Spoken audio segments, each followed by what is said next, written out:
Hey, what's going on, everybody? Here it's your boy, Mr. Ed, coming at you live here on an STS Sunday. Yes, we are going to be shooting the shit here. And I wanted to go over, this is actually my second YouTube live video. So for those of you guys who have checked in, whether you disagree, agree, whatever, thank you. For those of you guys on Facebook, again, thank you. Before I get into anything, please make sure you guys give a like, share, subscribe, hit that notification bell, get all the updates that we're going to be putting out. I will be putting out more content, obviously, leading up into the election, and of course, post commentary afterwards, because God knows things are going to be getting crazy here afterwards. But yeah, so that being said, I wanted to go over a question that was asked to me 4 years ago, almost 4 years to the date. 4 years ago, I had a very, very good friend of mine, and she couldn't understand how anybody could vote for Donald Trump. So she asked the question, and it was a very polite, very cordial question. I have that link down below. It's a repost I did back from November 9th, I believe it was 2016. And I outlined my position as to why I decided to vote for Donald Trump. Now, on the onset, let's go back to the primaries, the 2016 primaries. I was not a Donald Trump fan. Now, when he announced his candidacy, I thought that was great. I thought it was hilarious. I wasn't all Ann Coulter thinking he had the best shot. And honestly, I thought he was a liberal, just kind of masquerading around as a Republican. Wouldn't be the first time we saw something like that.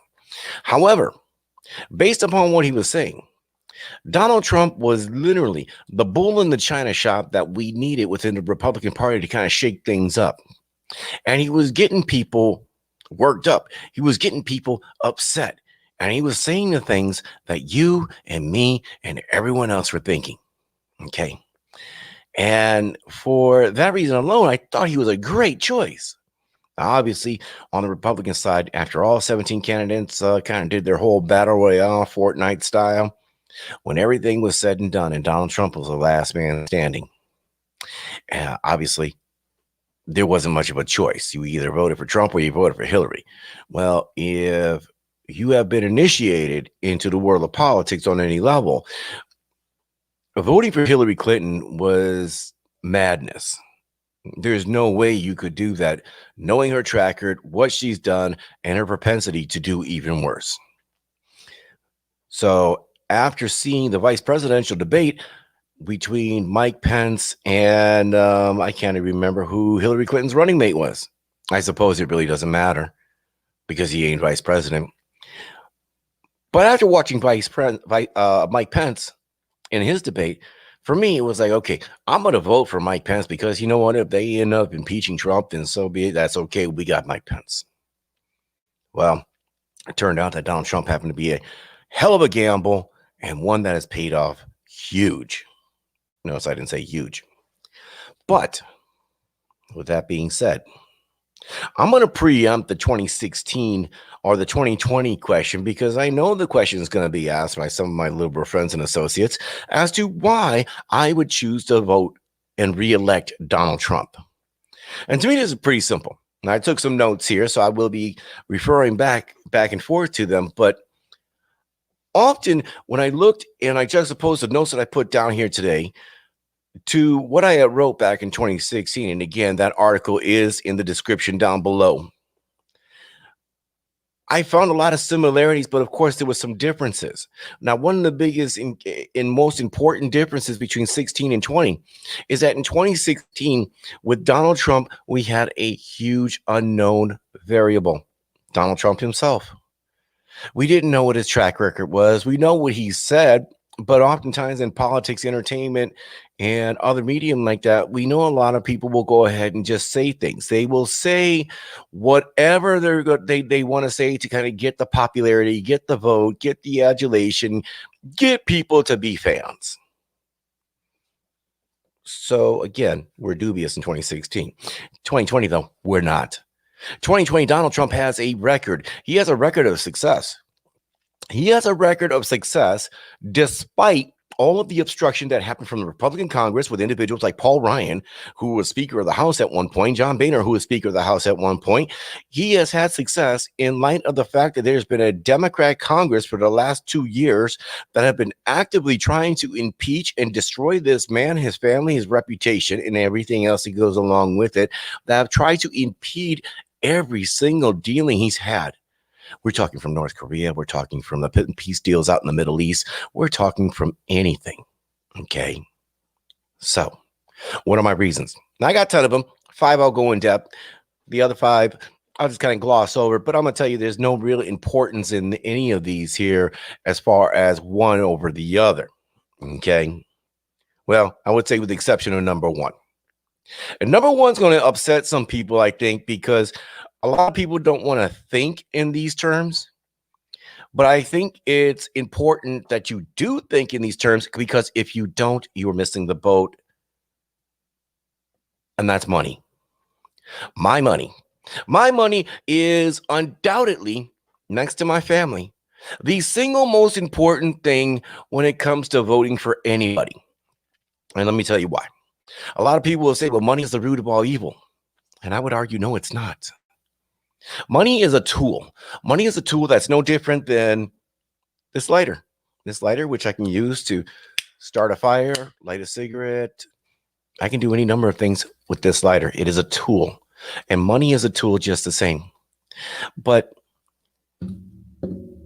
money is like the internet. It exposes you for who you are. So if money supposedly makes you a bad person, maybe you were kind of a POS to begin with. You just now have money to amplify your status as a POS. If you were a good person to begin with, money just kind of amplifies your ability to become a good person, to be more charitable, to help out those that can't help themselves, and of course, give yourself an enhanced and better life. So, see, my money is the most important thing to me because it allows me to do certain things for my family, for other people, to help those out that can't help themselves. And in the end of the day, I think this is very important because this is something that's going to make people feel a little more comfortable knowing that your dollar has more spending power, knowing that you don't have to necessarily worry about where your next meal is going to come from. Are you going to be able to pay your rent or your mortgage, your car payment? Will you even be able to afford these things? So your money has to be very important here. And you have to understand, there was this whole debacle with 50 Cent, where at first he said he's going to vote for Trump because he didn't want to be known as 20 Cent. Hey, I get it. There's no way in hell I'd want to give up 62% of my income either. Why would you want to do and make all that money if you're going to have to give away or forcibly be taken away 62% of your income? But of course, he retracted that, and it's a whole nother thing. But his point is still valid. You don't want to work just to give it away. Now, if you choose to give it away, that's great. And I love this line here. I'm going to go over this quote real quick here. Ayn Rand, who wrote the book Atlas Shrugged, her main protagonist there, John Galt. I love this quote here because I think it's something that we can all take a little something away from. It's the idea that I swear by my life that I will never live for the sake of another man, nor ask another man to live for mine. And when I look at that quote as it relates to money, my life should not be let me work to take care of other people by force. But if I choose to help other people with the value that I've created, with the income that I've created, let that be through my choice, not because you have forced me to do so. And I will not ask you to do the same. I will not ask you to give to me by force. And I think that's one of the key components of being a free, civilized, and capitalist society that we are. It's not greedy to want what you earned. It's not greedy to expect that you are able to reap the fruits of your labor. So money is really important. And of course, that ties hand in hand with the economy. Now, I like to be as intellectually honest as I can, intellectually honest as possible. When I look at the 2008, 2009 stock market crash, the housing bubble that burst, there's enough blame to go around from the Republicans, Democrats, the policies they put into place. I mean, I remember for years we used to see people that would have, you would have literally a $200,000, $300,000 home, and you were working full time at McDonald's, and it's like, dude, you make like $11 an hour. How are you able to afford this? Well, there's a couple ways you're able to afford that: adjustable rate mortgages, low income programs for mortgages. Then everybody, God, I remember this late 90s, early 2000s, man. If you had a pulse, you could get a credit card. And the amount of credit that they were giving out was astronomical. So you got all this house, you barely got the means to pay for it. You don't have a pot to piss in to put into that home. So you got credit. So what'd you do? You maxed out your credit cards just to fill up the home. And what good is it to have a home without having a couch TV, all the other modern conveniences of life, right? But obviously that set up the precedent for the 2008, 2009 housing bubble to crash. And it crashed, it did. A lot of people were hurt. Unfortunately, George Bush said, we have to give up free market principles in order to save the economy. And I think that was a huge mistake. But let's give credit where credit is due. A lot of people don't want to give credit to Barack Obama and the Obama administration as it relates to the stabilizing of the economy. He did. Let's just be honest here. I'm not a fan of Obama's. I think he did a lot of things that were very hurtful to this nation, to the economy. But the Obama administration was able to stabilize the economy and stop it from falling into a depression. Now, he did this through a means of quantitative easing. You had the QE1, QE2, QE3. I think there was 4 or 5. And obviously, that led to another problem: inflation, devaluation of the dollar, and what he claimed as America's best days were behind it. And this idea that we'll never see above 3% GDP. Well, you're still seeing growth, but it's anemic growth. It wasn't good growth. And you saw a lot of jobs, manufacturing jobs, that were being shipped overseas, leaving the United States. They were leaving because of rules and regulation, taxation, excessive EPA mandates. All this stuff did not create a good business climate for these businesses to thrive here in the United States. Meanwhile, though, they were being shipped out overseas. And it was this idea that we're transitioning from a manufacturing society into a service-based society. Here was a problem that I saw then. It is this problem that I see now. If you are a service-based society, how do you make any money, create value, wealth, without creating physical things? Because at some point, yes, you can do services and get paid for that. You do create value, you do create wealth, but you're not creating anything of substance. And eventually you will run out of money. So how do you pay for those services if you have nothing to manufacture? A strong economy requires a strong manufacturing base. That's just the reality of that.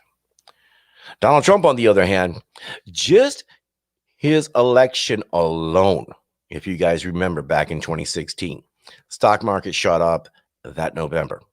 Oh, there was some uncertainty, a little bumpy ride, but it shot up because it looked at a businessman that knew what the hell he was doing as it relates to the economy. It looked at his business policies. It looked at his economic standing and the things that he said he wanted to implement. Everything from deregulation. For every one regulation they're going to create, we want to eliminate 2. That made all the sense of the world. Real quick shout outs here. Brian Glover in here tonight. How are you tonight? Tracy Stefanski, how are you? Good, sir. Good to see you, my friend. When we look at the economy from 2016 to 2020, yes, did Obama help stabilize the economy? He damn sure did. And I will give credit where it is due, like I said. But from 16 onwards, you had Donald Trump taking over the reins of the economy, and that economy blew up. I don't know about your guys' 401k, but my 401k looks sweet.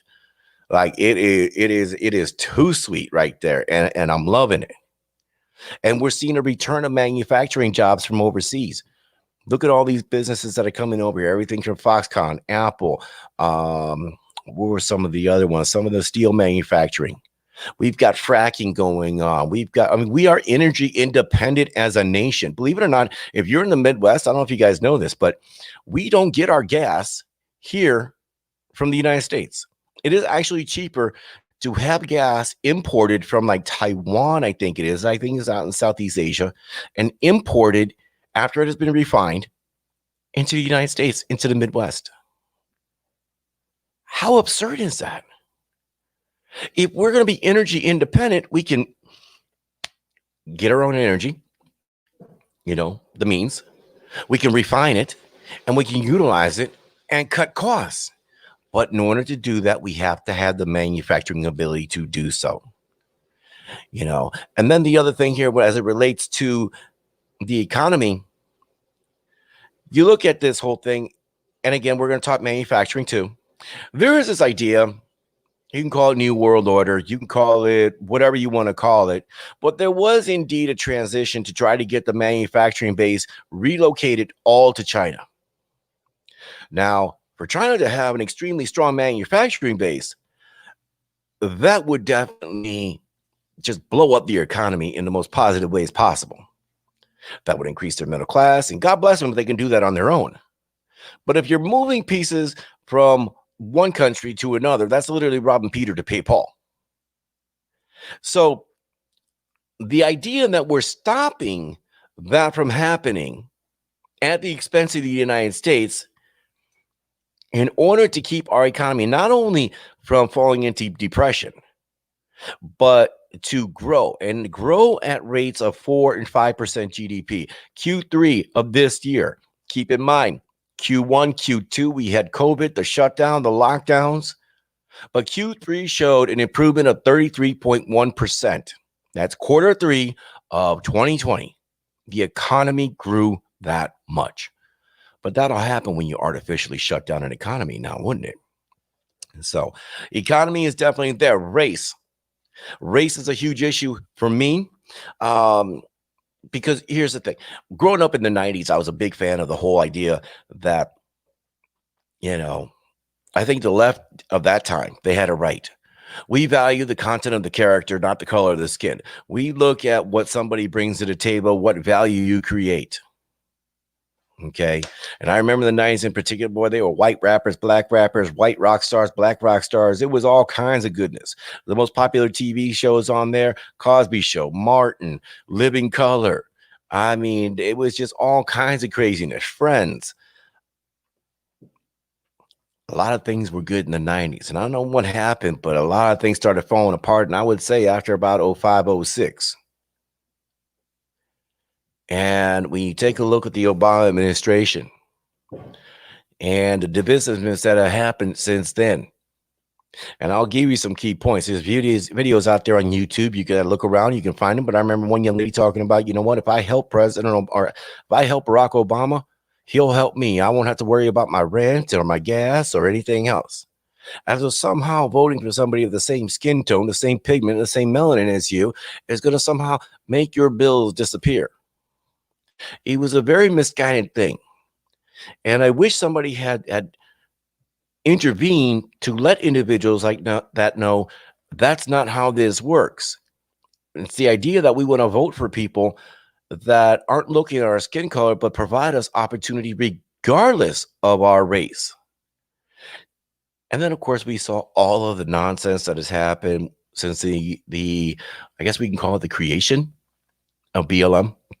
Everything since the Trayvon Martin, you had Obama just jumping on that one, talking about if I had a son, he might look like Trayvon. Maybe, maybe not. But definitely wasn't the right thing to say at the time. The Duke lacrosse players that were accused of rape. I mean, he right away assumed that they were guilty. We come to later on find out they weren't.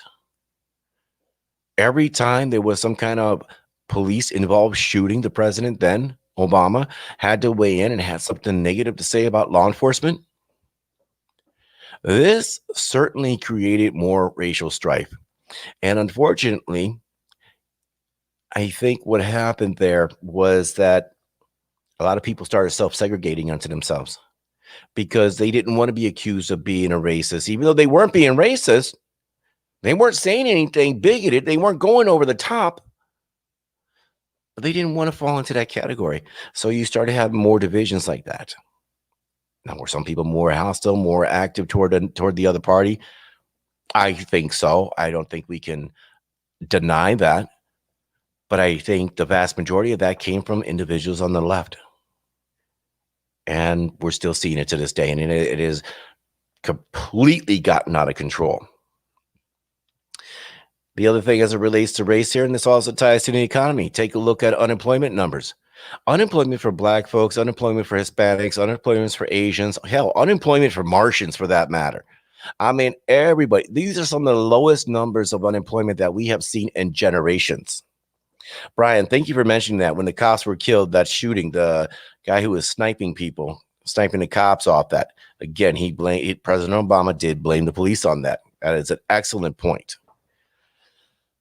But the unemployment numbers were the lowest that we had ever seen as it relates to Hispanics and Blacks, Asians, and other people in other minority communities. They were the lowest of some of them in the white communities. And an interesting point, some people will always decry the fact that, well, you know, we can go lower on unemployment. I don't think realistically, now I'm not an economist. I've done my study. I've done my share to try to understand things. But from everything that I've been able to glean, one of the things that they say is you'll never really get below 2%. Like you'll get close to 2% unemployment, but anything lower than that, just not going to happen. Just because statistically, you're going to have people that can't work or don't want to work. Like you'll always find a way to game the system. So at a particular point, they'll fall off those rules, but you're never going to fall under 2%, which is why you got something called the U6 number. Now, during the Obama administration, I was highly critical because the U6 number was something that was much higher than the unemployment rate during the Obama years. And I would love to know what the U6 number is today. Don, how are you today? Good. Happy Sunday to you. I would love to know what the U6 number is here today. Because for whatever the unemployment number is, I'm sure the U6 will be higher, as it almost always is. Another thing that I put here, and I wrote about back in 2016, again, article below, was that I know who the Democrat Party is. I know what the Democrat Party is about.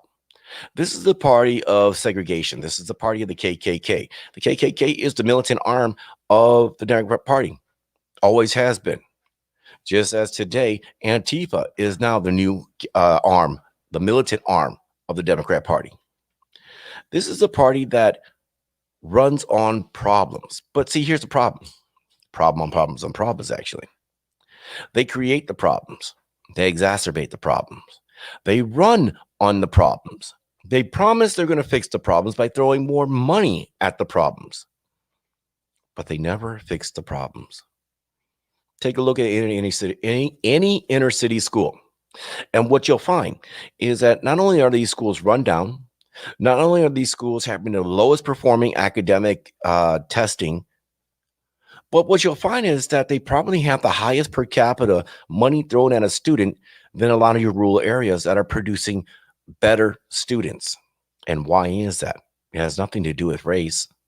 It has everything to do with the fact that, yeah, you can break that money down and you give it to a school district per student.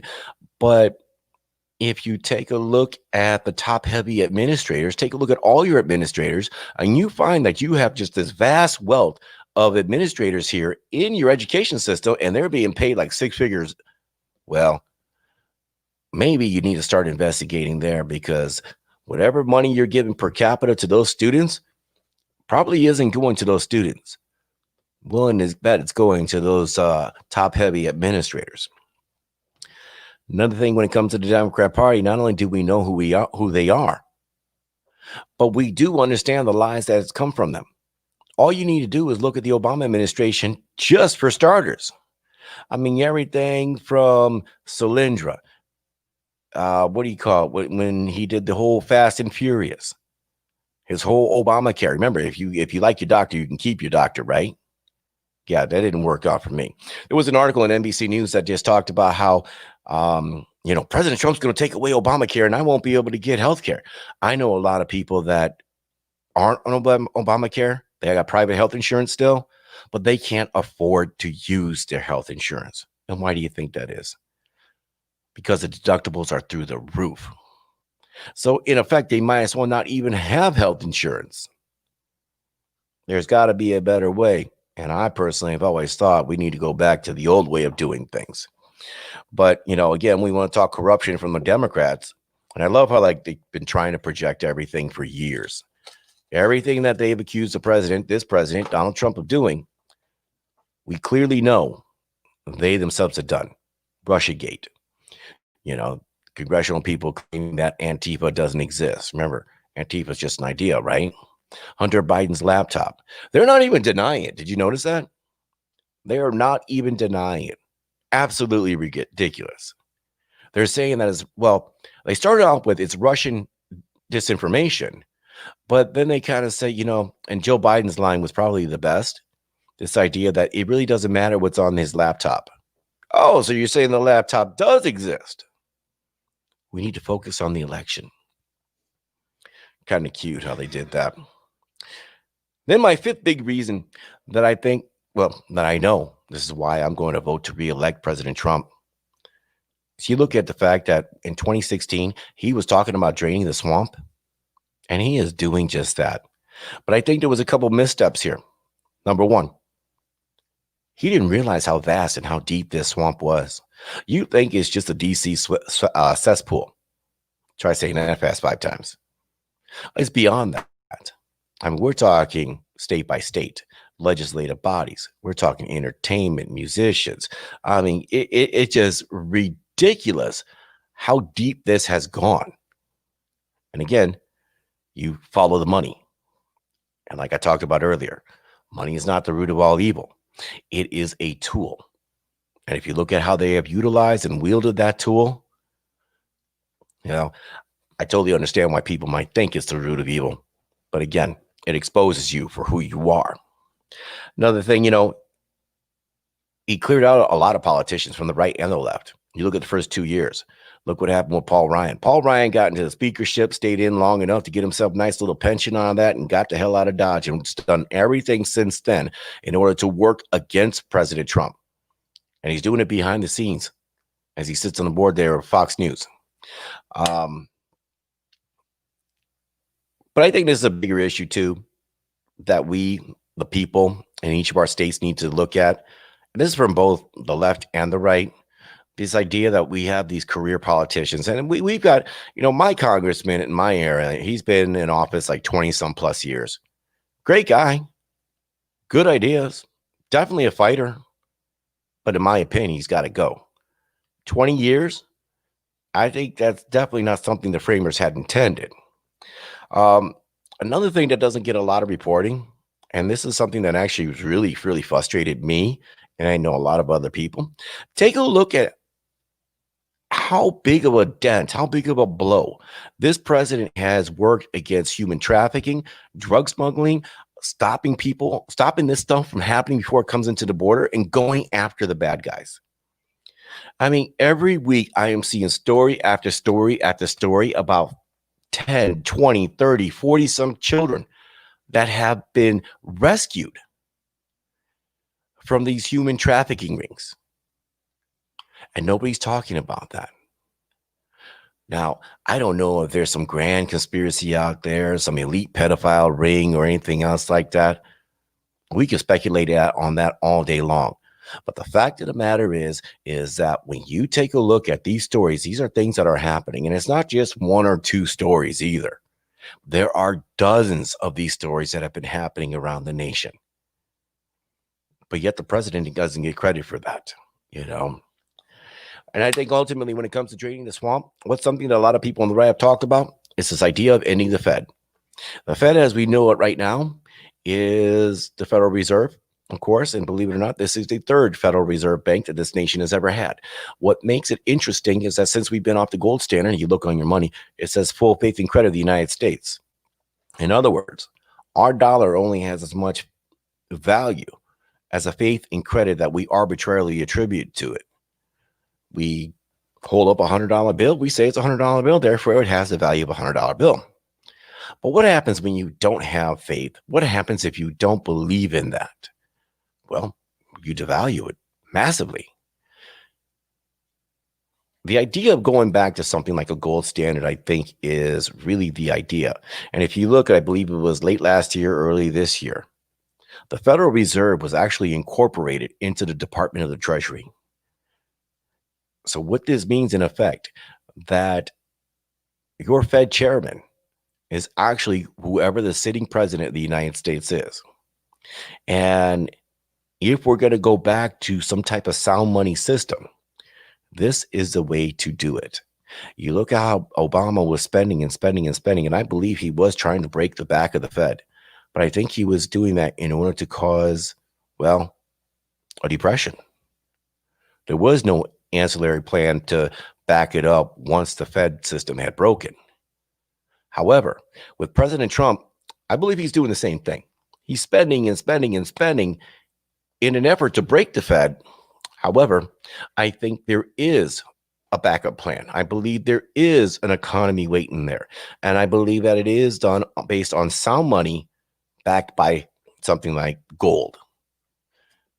I think once we get to that point, when we look at a second election here, a second term for President Trump, we will see things, everybody, regardless of your socioeconomic class, I think that will bring people into a higher standard of living and hopefully give people more of a sense of pride. Now, of course, I got a couple little ancillary, things on why I'm choosing to vote for President Trump to reelect this man to a second term. And I was going to go over those real quick here. You look at the very fact that, like I mentioned earlier, he has ended the endless wars. We have literally been in a war for, at some point, at some level, over and over and over again. He's been nominated for the Nobel Peace Prize not once, not twice, 3 times.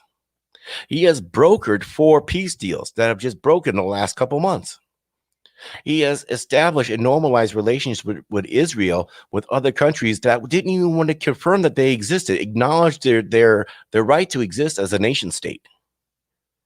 So if you look at that, those peace agreements, those are huge. He is, well, do you remember in North Korea when he walked across the DMZ? No security, no nothing. He walked across the DMZ and he went and talked to Kim Jong-un. I mean, come on. He's not going to be the nicest guy in the world, Kim Jong-un. But you know what? If you can somewhat get a rapport going, that's a start. Law and order. Obviously, we talked about that at length here on the show, on the Caramel Conservative podcast. We talked about it here on the videos. A Biden-Harris administration would fall and capitulate to every demand, every rioter, everyone acting like an ass. And they would just completely give in to all of that. And all that's going to do is enable those bad actors to continue to act the damn fool. Why? Well, if I have a temper tantrum and you give me what I want, then all I need to do is have another temper tantrum to give me the next thing that I want. Under the Trump administration, though, here's a man who's actually respected this country. Here's a man who's actually, abided by the Constitution. As it relates to the riots, as it relates to COVID-19, Trump didn't shut down the economy. Individual governors did. If you recall, during many of his press conferences, he said he did not have the power to do that. That is a states' right issue. 10th Amendment. Very simple.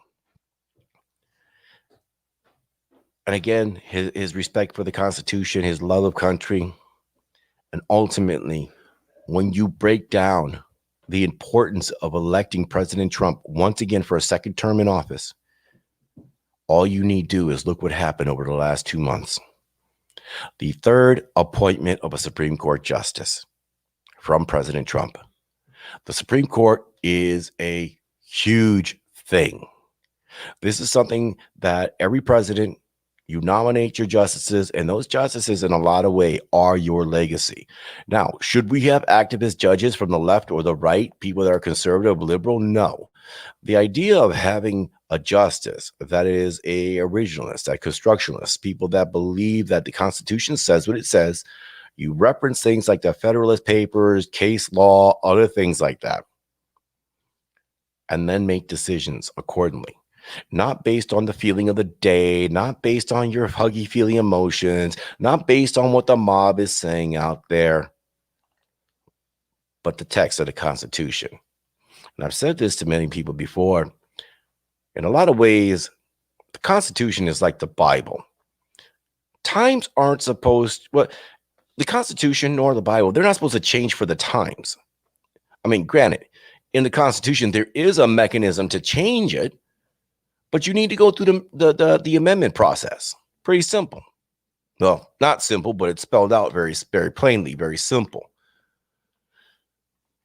But as a whole, short of changing and amending the Constitution, the times are supposed to fall in line with the Constitution. It's a pretty simple concept. So, all right, guys, of course, I went a little longer than I had initially hoped, but who's surprised there? I will be putting this out here on various platforms. Obviously, we're on YouTube, so please make sure you like, share, subscribe, all that other good stuff. Come on over to our website there. That's plusultramedia.com. That's where you're going to find the Caramel Conservative Podcast, the STS, which we're doing here today. And, the article that I referred to, why I voted for Trump back in 2016, that, of course, is going to be there and down below in the description. All of those links are going to be there. So as always, like I said, please like, share, subscribe, hit the notification bell, all that other goodness. I want to thank you guys here for taking a part of your day to be a part of mine and check this out. And I will check in with you guys later on. Obviously, elections coming in here in 3 days. Be strong, guys. Get out and vote. Make it happen. See you later.